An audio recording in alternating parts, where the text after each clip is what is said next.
Students profitability ratios के अंदर ये 5 रेशियोज आते हैं। पहला है ग्रॉस प्रॉफिट रेशियो, दूसरा ऑपरेटिंग रेशियो, तीसरा ऑपरेटिंग प्रॉफिट रेशियो, चौथा नेट प्रॉफिट रेशियो और पांचवा रिटर्न ऑन इन्वेस्टमेंट। ये सारे के सारे रेशियो परसेंटेज में एक्सप्रेस किए जाते हैं। इनके फॉर्मूले कुछ इस तरह से हैं। ग्रॉस प्रॉफिट रेशियो का फॉर्मूला होता है gross profit upon revenue from operations multiplied by 100।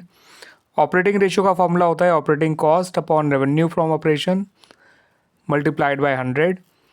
Operating profit ratio का फॉर्मूला होता है operating profit upon revenue from operation multiplied by 100। Net profit ratio का फॉर्मूला होता है नेट प्रॉफिट आफ्टर टैक्स, अगर टैक्स दे रखा होगा तो टैक्स माइनस जरूर करिएगा, upon revenue from operation multiplied by 100। और रिटर्न ऑन कैपिटल एम्प्लॉयड का फॉर्मूला होता है net profit before interest and tax upon capital employed into 100। इसको हम रिटर्न ऑन कैपिटल एम्प्लॉयड भी कहते हैं इस रेशियो को। ठीक है स्टूडेंट्स, तो ग्रॉस प्रॉफिट रेशियो के लिए ग्रॉस प्रॉफिट ऊपर, रेवेन्यू फ्रॉम ऑपरेशन नीचे। ऑपरेटिंग रेशियो के लिए ऑपरेटिंग कॉस्ट ऊपर, रेवेन्यू फ्रॉम ऑपरेशन नीचे। ऑपरेटिंग प्रॉफिट रेशियो में ऑपरेटिंग प्रॉफिट ऊपर, रेवेन्यू फ्रॉम ऑपरेशन नीचे। नेट प्रॉफिट रेशियो में नेट प्रॉफिट या फिर नेट प्रॉफिट आफ्टर टैक्स कह लीजिए, अगर टैक्स होगा तो माइनस करिएगा नेट प्रॉफिट में से, upon revenue from operation into 100।